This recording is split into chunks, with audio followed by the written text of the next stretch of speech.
Hello guys, ആദർശിന്റെ ആദ്യത്തെ ചുവടുവെപ്പിൽ തന്നെ ആദർശിന് മനസ്സിലാവാണ് തന്റെ ഭാര്യ തന്നെ ചതിക്കുകയാണെന്നുള്ളത്. ഇവരുടെ കളികളും സംസാരവും ഒക്കെ കൂട്ടി വായിച്ചപ്പോ ആദർശിന് നല്ല സംശയം തോന്നുന്നുണ്ട്. അതുകൊണ്ട് തന്നെ ആദർശ് അന്ന് ഓഫീസിൽ ലീവ് എടുക്കാണ്. ആദർശ് അന്ന് ഓഫീസിൽ പോവാതെ ഇരുന്നതുകൊണ്ട് തന്നെ നല്ല രീതിയിൽ തന്നെ നൈനയും അമ്മയും വാച്ച് ചെയ്തുകൊണ്ടിരിക്കുകയാണ് ആദർശ്. അന്ന് തന്നെ ആദർശ് സത്യങ്ങളൊക്കെ മനസ്സിലാക്കുകയാണ്. എന്നാൽ സത്യം മനസ്സിലാക്കിയ പാടെ തന്നെ നമ്മളൊന്നും കരുതുന്ന പോലെ ആദർശിന് സന്തോഷമല്ല തോന്നിയത്, ആകെക്കൂടെ ദേഷ്യമാണ് വരുന്നത്. നയനയോട് ഒരു വെറുപ്പ് പോലെയൊക്കെ ആദർശിന് തോന്നാണ്. അത് ആദർശിന്റെ മുഖത്ത് നിന്ന് തന്നെ നമുക്ക് മനസ്സിലാക്കി എടുക്കാൻ പറ്റും. ഓക്കെ, ആ ഒരു കിടിലൻ ത്രില്ലടിപ്പിക്കുന്ന എപ്പിസോഡാണ് ഇന്നത്തേത്. എന്തായാലും നമുക്ക് എപ്പിസോഡ് സ്റ്റാർട്ട് ചെയ്യാം. ആദ്യം തന്നെ കാണിക്കുന്നത് ആദർശിനെയാണ്. കണ്ട പാടെ തന്നെ നയന സമയമാണ് നോക്കുന്നത്. ഈശ്വര, സമയം ഒരുപാടായല്ലോ. ആദർശേട്ടനെ എഴുന്നേൽപ്പിക്കാനും നേരം വൈകി. അമ്മയോട് സംസാരിച്ച് സമയം പോയത് അറിഞ്ഞില്ല. ഇതും പറഞ്ഞ് നയന ആദർശിന്റെ അടുത്തോട്ട് ചെല്ലുന്നുണ്ട്. ആദർശേട്ടൻ എഴുന്നേറ്റോ? എങ്കിൽ പിന്നെ ഞാൻ ചായ എടുത്തിട്ട് വരാം. ആദർശേട്ടൻ പെട്ടെന്ന് റെഡി ആയിക്കോ, എനിക്കൊരു 10 മിനിറ്റ് മതി. ഇതും പറഞ്ഞ് നയന ചായ എടുക്കാൻ വേണ്ടി തിരിഞ്ഞോടാൻ നിൽക്കുമ്പോഴാണ് ആദർശ് പറയുന്നത്, ഒന്ന് നിന്നേ. ഇത് കേട്ടപ്പോ ഒരു നിമിഷം സ്റ്റക്കായിട്ട് പതുക്കെ തിരിഞ്ഞു നോക്കുന്നുണ്ട് നയന. എന്താ ആദർശേട്ടാ? സാധാരണ ഞാൻ എഴുന്നേക്കാൻ വൈകിയ എന്നോ നീ എന്നെ എഴുന്നേൽപ്പിക്കാറ്. പക്ഷേ ഇന്ന് ഞാൻ അറിഞ്ഞതുമില്ല, നീ എന്നെ വിളിച്ചതുമില്ല. എന്തു പറ്റി? അത് പിന്നെ ആദർശേട്ടാ, കിച്ചണിൽ കുറച്ച് പണിയുണ്ടായിരുന്നു, ഞാൻ അമ്മയെ ഹെൽപ്പ് ചെയ്യായിരുന്നു. അതിന് നിന്നെ അമ്മ ഇപ്പൊ കിച്ചണിലോട്ട് കയറ്റാറില്ലല്ലോ. അതെ, കുറച്ച് അലക്കാനും ഉണ്ടായിരുന്നു. അതൊക്കെ കഴിഞ്ഞു വന്നപ്പോഴേക്കും സമയം പോയത് അറിഞ്ഞില്ല ആദർശേട്ടാ. ശരി, എന്തായാലും ഇന്ന് ഞാൻ ഓഫീസിൽ പോകുന്നില്ല, അതുകൊണ്ട് ചായ ലേറ്റ് ആയാലും കുഴപ്പമില്ല. അതെന്താ ആദർശേട്ട പോവാത്തത്? അല്ല, ഇന്നലെ നീ ലീവ് പറഞ്ഞിരുന്നല്ലോ, അതുകൊണ്ട് ഞാനും ഇന്ന് ലീവ് എടുക്കാന്ന് കരുതി. എനിക്കെന്തോ വല്ലാത്ത തലവേദന പോലെ. അയ്യോ, എന്തു പറ്റി ആദർശേട്ട? ഹോസ്പിറ്റലിൽ പോണോ? ചെറിയൊരു തലവേദനയാ, അതൊരു 10 മിനിറ്റ് കിടന്നാ പൊക്കോളൂ. എന്നാ പിന്നെ ഞാൻ നല്ല ചൂട് ചായ എടുത്തിട്ട് വരാം. ആദർശേട്ടൻ ചെന്ന് കിടക്ക്. ശരി. അങ്ങനെ നയന അവിടുന്ന് ചായ എടുക്കാൻ പോകുന്നുണ്ട് കേട്ടോ. ആ സമയത്തിന് ആദർശം മനസ്സിൽ കരുതുന്നുണ്ട്, എന്തായാലും ഇന്നത്തോടെ ഞാൻ സത്യങ്ങളൊക്കെ മനസ്സിലാക്കും. ഇന്ന് തിരിച്ചറിയാം ആരൊക്കെയാണ് എന്നെ കോമാളിയാക്കുന്നതെന്ന്. എന്തായാലും നയന മനഃപൂർവ്വം എന്നെ വിഡ്ഢിയാക്കിയ അതെനിക്ക് സഹിക്കാൻ പറ്റില്ല. അങ്ങനെ നയന നേരെ കിച്ചണിലോട്ട് പോകുന്നുണ്ട്. ആ സമയത്ത് ദേവ്യാനെ അവിടെ എന്തൊക്കെയോ പാചകം ചെയ്തുകൊണ്ടിരിക്കാട്ടോ. അമ്മേ, മോളെ, ആദർശ് എഴുന്നേറ്റോ? അമ്മേ, അത് പറയാനാ ഞാൻ വന്നത്. ആദർശേട്ടൻ ഇന്ന് ഓഫീസിൽ പോകുന്നില്ല. ആദർശേട്ടൻ എന്തോ തലവേദന. എന്ത് തലവേദനയോ? എന്റെ മോൻക്ക് എന്തു പറ്റി? അമ്മേ, അങ്ങനെ കാര്യമായിട്ടൊന്നുമില്ല. ഒരു 10 മിനിറ്റ് കിടന്നാ തലവേദന മാറുമെന്ന് ആദർശേട്ടൻ പറഞ്ഞത്. ഞാനൊരു കപ്പ് ചായ എടുക്കാൻ വേണ്ടി വന്നതാ. എന്നാ പിന്നെ ഇത് ഞാൻ കൊണ്ടുകൊടുത്തോളാം. മോൾ ഇവിടെ നിൽക്ക്. അതും പറഞ്ഞ് ദേവി എന്നെ ചായ എടുത്ത് ആദർശിന്റെ അടുത്തോട്ട് പോവാണ്. മോനെ. അമ്മയോ? ദാ ഈ ചായ കുടിക്ക്. മോൻക്കിപ്പോ എന്താ ഒരു തലവേദന? തലവേദനയാണെന്ന് ആര് പറഞ്ഞു അമ്മേ? അത് മോന്റെ മുഖം കണ്ടിട്ട് മനസ്സിലാവുന്നുണ്ട്. അതെന്താ അമ്മേ, എന്റെ മുഖത്ത് തലവേദന എഴുതി വെച്ചിട്ടുണ്ടോ? ഷെടാ, നിനക്ക് തലവേദനയാണെന്ന് നയന എന്നോട് പറഞ്ഞത്. നിങ്ങൾ എപ്പോ കാണുമ്പോഴും കീരിയും പാമ്പും പോലെയാണല്ലോ. പിന്നെ എപ്പോഴാ അമ്മയ്ക്കും മരുമകൾക്കും ഇടയിൽ ഇങ്ങനെയൊരു സംസാരമൊക്കെ നടക്കുന്നത്? അത് അവളവിടെ ചായ എടുക്കാൻ വേണ്ടി വന്നതാ. അപ്പം നീ എഴുന്നേറ്റോന്ന് ഞാൻ ചോദിച്ചു. അപ്പോഴാ അവള് വിവരമൊക്കെ പറയുന്നത്. അപ്പൊ പിന്നെ എന്റെ മോൻക്ക് തലവേദന ഉണ്ടെന്ന് പറയുമ്പോൾ ഞാൻ അവിടെ കൈകെട്ടി നോക്കിയിരിക്കണോ? എങ്ങനെയായാലും പിടിതരരുതമ്മേ. എന്താ നീ പറഞ്ഞത്? ഏയ്, ഞാനൊന്നും പറഞ്ഞില്ല. ആ സമയത്ത് തന്നെ നയൻ ഒരു കപ്പ് ചായയായിട്ട് അങ്ങോട്ട് വരുന്നുണ്ട് കേട്ടോ. ആദർശേട്ടാ, ചായയോ? ചായ അമ്മ കൊണ്ടുവന്നു. അമ്മ ചായ എടുത്തിരുന്നോ? അപ്പൊ ദേവ്യാൻ ഇങ്ങനെ മുഖം കൊണ്ട് ഓരോന്ന് ഗോഷ്ടി കാണിക്കുന്നുണ്ട് കേട്ടോ. അപ്പൊ ഇതൊക്കെ കണ്ടിട്ട് ആദർശിന് എന്തൊക്കെയോ സംശയം തോന്നാണ്. എന്താ അമ്മേ, അമ്മ ചായ എടുത്തത് നയനെ കണ്ടില്ലായിരുന്നോ? ഏയ്, ഞാൻ കണ്ടില്ല.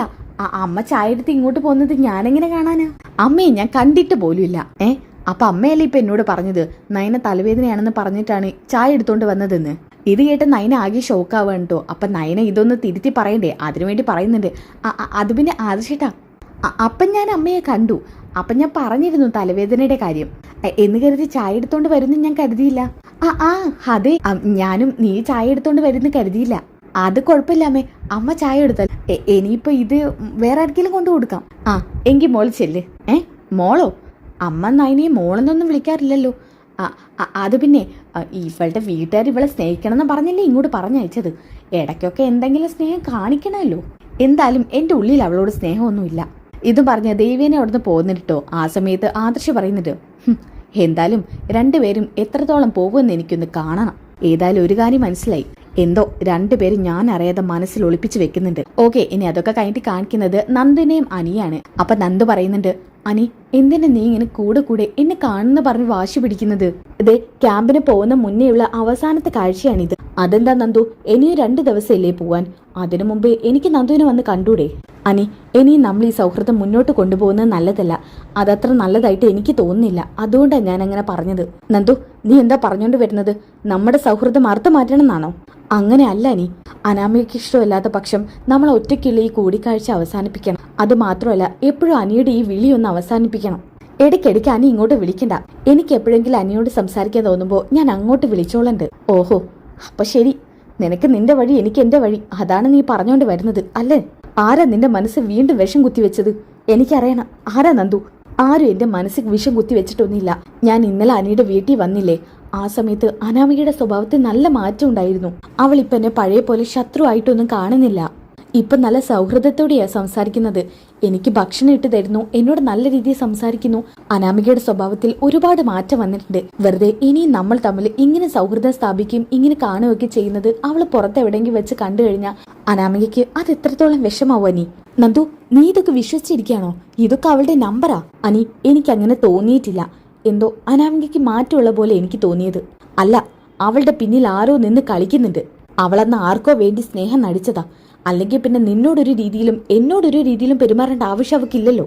നീ അവിടെ നിൽക്കുന്ന ഓരോ നിമിഷവും അവൾ എന്നെ ഓരോന്ന് പറഞ്ഞ് ടോർച്ചർ ചെയ്തുകൊണ്ടിരിക്കുമായിരുന്നു. എന്നാൽ നിന്റെ അടുത്ത് അവൾ അങ്ങനെയല്ല പെരുമാറിയത്. വളരെ മയത്തിലാ പെരുമാറിയത്. അവളുടെ ഉള്ളിൽ എന്തൊക്കെയോ ലക്ഷ്യമുണ്ടെന്നാ എന്റെ മനസ്സ് പറയുന്നത്. അത് നീ ആവശ്യമില്ലാത്ത ഓരോന്ന് ചിന്തിക്കുന്നതുകൊണ്ട് തോന്നുന്നതാ നീ. അവൾ ആത്മാർത്ഥമായിട്ട് മനസ്സറിഞ്ഞു ഒന്ന് സ്നേഹിക്ക്. ഒന്ന് നിർത്തുന്നുണ്ടോ നന്ദു? ഇനിയും അവളെ സ്നേഹിക്കാൻ നീ ഇങ്ങനെ പറയരുത്. അവളെ ഞാൻ അറിഞ്ഞിടത്തോളം മറ്റാരും അറിഞ്ഞിട്ടില്ല. ഞാൻ പറഞ്ഞല്ലോ നന്ദു, അവളുടെ ഉള്ളിലെ ലക്ഷ്യം മറ്റെന്തോ ആണ്. അത് നേടിയെടുക്കുന്നത് വരെ അവൾ അനന്തപുരിയിൽ എങ്ങനെയെങ്കിലും പിടിച്ചു തൂങ്ങി നിൽക്കും. അവൾ എന്റെ സ്നേഹമല്ല പിടിച്ചു പറ്റാൻ നോക്കുന്നത്. പകരം അനന്തപുരിയിലെ സ്വത്തിൽ അവൾക്ക് കണ്ണ്. ആ കാര്യം എനിക്ക് 100% ഉറപ്പുണ്ട്. അങ്ങനെ ഒരാൾക്ക് എന്നെ എറിഞ്ഞിട്ട് കൊടുക്കുക. അവരുടെ തീറ്റയായിട്ട് കൊത്തി കൊത്തി തിന്നട്ടെ. എല്ലാരും കൂടി വലിച്ചു കീറി അവസാനം വലിച്ചറിയട്ടെ. എന്റെ പെറ്റ അമ്മയ്ക്ക് പോലും എന്നെ ഇപ്പൊ മനസ്സിലാക്കാൻ പറ്റുന്നില്ല. അവളാ അവർക്കൊക്കെ വലുത്. അത്രമാത്രം അവള് സ്വാധീനിച്ച് വെച്ചേക്ക എന്റെ അമ്മയൊക്കെ. എല്ലാം തിരിച്ചറിയാവുന്ന എന്റെ വല്യമ്മയെ വരെ അവള് കയ്യിലെടുത്ത് വെച്ചിരിക്കുക. പക്ഷെ വല്യമ്മയ്ക്ക് ഇപ്പൊ നല്ല മാറ്റമുണ്ട്. അതുകൊണ്ട് അവളുടെ കൂടുതൽ വിളച്ചിലൊന്നും അവിടെ നടക്കില്ല. ഇനിയിപ്പൊ നന്ദു എന്തൊക്കെ പറഞ്ഞാലും ഞാൻ നന്ദുവിനെ കാണാൻ ക്യാമ്പിലോട്ട് വന്നിരിക്കും. ഇനി ഞാൻ വിളിച്ചിട്ട് നന്ദു ഫോൺ എടുക്കുന്നില്ലെന്നാണെന്നുണ്ടെങ്കിൽ പിന്നെ എന്താ ചെയ്യുന്ന എനിക്ക് പോലും അറിയില്ല. സത്യം പറഞ്ഞ ആത്മഹത്യയുടെ വക്കീന്ന് എന്നെ നന്ദുവാ രക്ഷിച്ചെടുത്തത്. എന്നിട്ട് വീണ്ടും ഞാൻ വന്നെടുത്ത് എന്നെ തിരിച്ചെത്തേണ്ട അവസ്ഥയാ. അനി, നീ എന്ത് പറഞ്ഞാലും എന്തിന് ആത്മഹത്യയെ കുറിച്ച് പറയുന്നത്? പിന്നെ ഞാൻ എന്താ പറയേണ്ടത്? എന്നെ നീയെങ്കിലും മനസ്സിലാക്കുമെന്ന് കരുതി. പക്ഷെ നന്ദു, അവളൊന്നും മനസ്സലിയിച്ച് കാണിച്ചപ്പോ നീ അവളുടെ കൂടെ നിന്നു അല്ലേ? അങ്ങനെയൊന്നും അല്ല അനി. അന്ന് അവളുടെ പെരുമാറ്റത്തിൽ എനിക്ക് നല്ല മാറ്റം തോന്നി. അതുകൊണ്ടാണ് ഞാൻ അനിയോട് പറഞ്ഞത് അവളെ ഒന്ന് സ്നേഹിച്ചാൽ തീരാവുന്ന പ്രശ്നേ നിങ്ങൾക്കിടയിലുള്ളെന്ന്. അല്ല അല്ല അല്ല, അവൾ എന്നെ ഓരോ ദിവസം കാർന്ന് തിന്നോണ്ടിരിക്കുക. ഇനിയിപ്പൊ ഞാൻ നിങ്ങൾക്കൊക്കെ വേണ്ടി അവളെ സ്നേഹിക്കണോ? അതിനു പകരം ഞാൻ പോയി ചാവുന്നതാ. എന്താ അതങ്ങ് നടത്തട്ടെ ഞാൻ? Honey, stop. നീ അവളെ സ്നേഹിക്കുന്നില്ലെങ്കിൽ വേണ്ട. ഞാൻ അവളെക്കുറിച്ച് ഇനി നിന്നോടൊന്നും പറയില്ല. നീ വിളിച്ച എപ്പോൾ വേണമെങ്കിലും ഞാൻ ഫോൺ എടുക്കും. നിനക്ക് എന്നെ ക്യാമ്പിൽ വന്ന് കാണുകയും ചെയ്യാം. പോരെ? ഞാൻ പോട്ടെ. നന്ദുവിനെ ഞാൻ വിളിക്കുന്നത് വലിയ ബുദ്ധിമുട്ടാണല്ലേ കാണാൻ വരുന്നതും? എങ്കിൽ പിന്നെ ഞാൻ ഒരിക്കലും നന്ദുവിനെ കാണാൻ വരുന്നില്ല, വിളിക്കുന്നുമില്ല. ഇന്നത്തോടുകൂടി നമ്മൾ തമ്മിലുള്ള ബന്ധം അവസാനിപ്പിക്കാം. നന്ദുവിനൊരു നല്ല ജീവിതം കിട്ടട്ടെ. ഞാൻ കാരണം നന്ദുവിന്റെ ജീവിതം തകരരുത്. ഒരു 2ാം കെട്ടുകാരനെ നന്ദു ഒരിക്കലും വിവാഹം കഴിക്കരുത്. അങ്ങനെ നന്ദുവിന്റെ ജീവിതം വിഷമത്തിലാവുന്നത് എനിക്ക് സഹിക്കാൻ പോലും പറ്റില്ല. ഞാൻ ജീവിച്ചിരിക്കുമ്പോൾ അതൊന്നും കണ്ടുകൊണ്ടിരിക്കാൻ എനിക്ക് പറ്റില്ല. ഇതും പറഞ്ഞ് ഒരുപാട് വിഷമിച്ചുകൊണ്ട് അനി നേരെ ബൈക്കെടുത്ത് പോവാണ്. ആ സമയത്ത് നന്ദു ആകെ വിഷമിക്കുന്നുണ്ട് കേട്ടോ. ഇനി ഇതിന് ബാക്കി റിപ്പീറ്റ് ചെയ്യാം. അതിന് മുമ്പായിട്ട് ഒരു കാര്യം പറയട്ടെ. നമ്മുടെ നന്ദു അനിയും തമ്മിലുള്ള കോംബോയെ കുറിച്ചാണ് പറയുന്നത്. അങ്ങനെ അനി നിരന്തരമായിട്ട് ഫോണ് വിളിക്കാതിരിക്കുകയാണ്. ആ സമയത്ത് നന്നായിട്ട് വിഷമിക്കുന്നുണ്ട് നമ്മുടെ നന്ദു. അപ്പോഴാണ് നന്ദുവിന്റെ മനസ്സിൽ വല്ലാതെ അനിയോടുള്ള സ്നേഹം ഇങ്ങനെ വിങ്ങി പൊട്ടിയിട്ട് നന്ദു തിരിച്ചു വിളിക്കുന്നുണ്ട്. ആ സമയത്താണ് അവരുടെ പ്രണയം ശരിക്കും പറഞ്ഞാൽ മുട്ടിട്ട് വിരിക്കുന്നത്. ആ ഒരു എപ്പിസോഡ് ഇനി വരാനിരിക്കുകയാണ്. അപ്പോൾ ആ എപ്പിസോഡ് കിട്ടാനായിട്ട് ചാനൽ സബ്സ്ക്രൈബ് ചെയ്യുക, വീഡിയോക്ക് ഒന്ന് ലൈക്ക് ചെയ്യുക, നിങ്ങൾ വെയിറ്റ് ചെയ്തിരിക്കുക. അപ്പോൾ ഇതിന്റെ ബാക്കി നമുക്ക് റിപ്പീറ്റ് ചെയ്യാം. അങ്ങനെ നന്ദു വളരെ വിഷമിച്ചുകൊണ്ട് വീട്ടിലെത്തുന്നുണ്ട്. ബാക്കി ഇന്നെ കാണിക്കുന്നത് അനന്തപുരിയാണ്. ആദർശ മുറിയിൽ നിന്ന് പുറത്തേക്ക് ഇറങ്ങാൻ കേട്ടോ. ആദർശാണെങ്കിൽ അവര് നിരന്തരം വാച്ച് ചെയ്തോണ്ടിരിക്കാൻ കേട്ടോ. അങ്ങനെ ആദർശ് പുറത്ത് പോയിട്ട് മുറിയിലേക്ക് വരുന്നുണ്ട്. ആ സമയത്ത് മുറിയിൽ നിന്ന് എന്തൊക്കെയോ ശബ്ദം കേൾക്കുകയാണ്.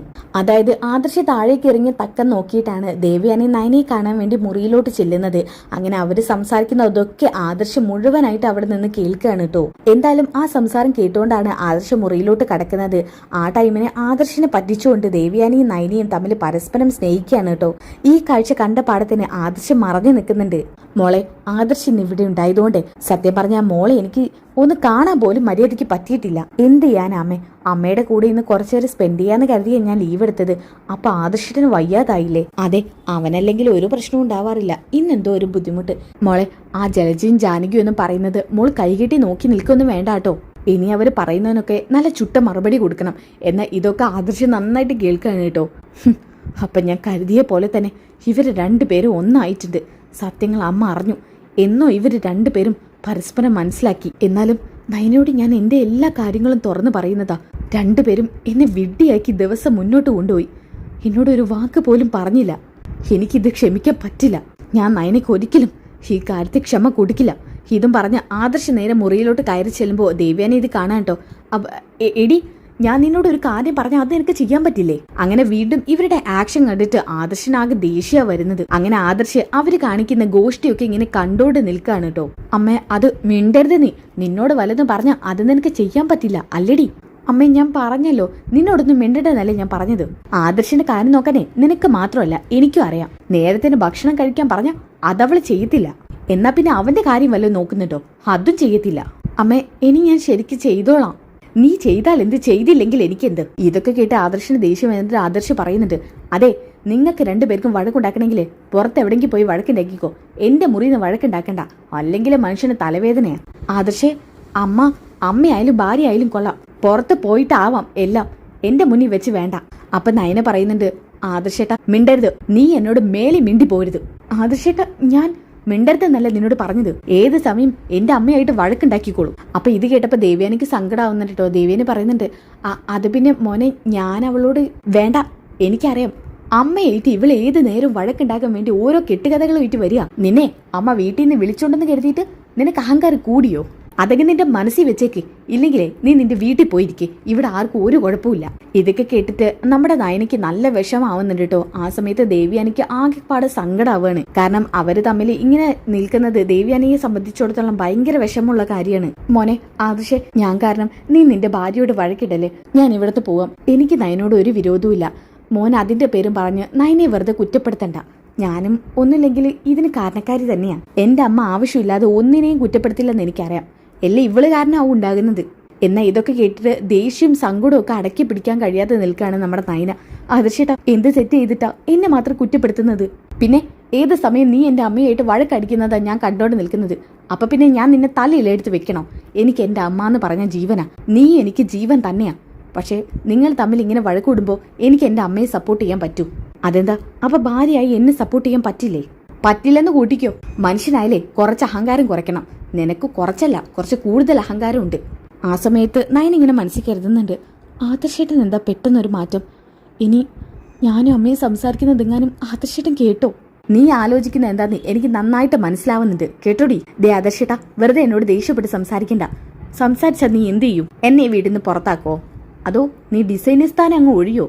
അങ്ങനെ ഒഴിഞ്ഞാൽ എനിക്ക് കുഴപ്പമൊന്നുമില്ല, ഞാൻ വേറെ ആളെ നിർത്തിക്കോളാം. നിനക്കേ അഹങ്കാരമോ? നിന്നെ പിടിച്ച് ഞാൻ കൊമ്പത്തെ ഡിസൈനർ ആക്കിയല്ലോ, അന്ന് മുതലാണ് നിനക്ക് ഈ അഹങ്കാരം കൂടിയത്. ആ അഹങ്കാരത്തിന്റെ പുറത്തെ നീ ചെയ്തു കൂടുന്നത് ചില്ലറയൊന്നും അല്ല. ഇതൊന്നും നീ കണ്ടില്ലെന്ന് വിചാരിക്കാൻ നിൽക്കണ്ട. എന്നാൽ ഇത് കേട്ടിട്ട് സങ്കടപ്പെട്ട് വിഷമിച്ചോണ്ട് നയന അവിടുന്ന് പോവാൻ കേട്ടോ. അപ്പൊ ദേവേനെ പറയുന്നുണ്ട്, എടാ ആദർശേ, ഇത്രയ്ക്കൊന്നും വേണ്ടായിരുന്നു. നീ എന്താടാ ഇങ്ങനെ? അമ്മയ്ക്കിപ്പോ എന്താ അവളോടൊരു സോഫ്റ്റ് കോർണർ? അമ്മ ഇങ്ങനെയൊന്നും അല്ലായിരുന്നല്ലോ, അവളെ കാണിച്ചു കീറാൻ തിന്നാൻ നിൽക്കുമല്ലായിരുന്നു. അപ്പൊ പിന്നെ ഞാൻ ഇങ്ങനെ പെരുമാറുമ്പോൾ അമ്മ എന്റെ കൂടെയല്ലേ നിൽക്കേണ്ടത്? ദേ, ഇതിന് ഞാൻ നിന്റെ കൂടെയല്ലേ നിൽക്കുക, ചെരുപ്പോരി നിന്റെ മുഖത്തടിക്കും. അവളെ ഞാൻ ഇങ്ങോട്ട് വിളിച്ചോണ്ട് വന്നതേ നിന്റെ ഉറക്കം നഷ്ടപ്പെടേണ്ടെന്ന് കരുതിയിട്ടാ. എന്നിട്ടിപ്പോ അവളെ നീ പറഞ്ഞിരിക്കുകയാണോ? ഞാൻ പറഞ്ഞല്ലോ, എനിക്കിഷ്ടമുള്ളപ്പോൾ അവൾ അവിടെ പോയി കണ്ടോളാം. അമ്മ എനിക്ക് വേണ്ടി അവളെ ഇങ്ങോട്ട് വിളിച്ചോണ്ട് വരണ്ട. ദേ ആദർശേ, നീ മര്യാദയ്ക്ക് മോളെ പോയിട്ട് ഇങ്ങോട്ട് വിളിച്ചോണ്ട് വാ. മോളോ? ഏത് മോള്?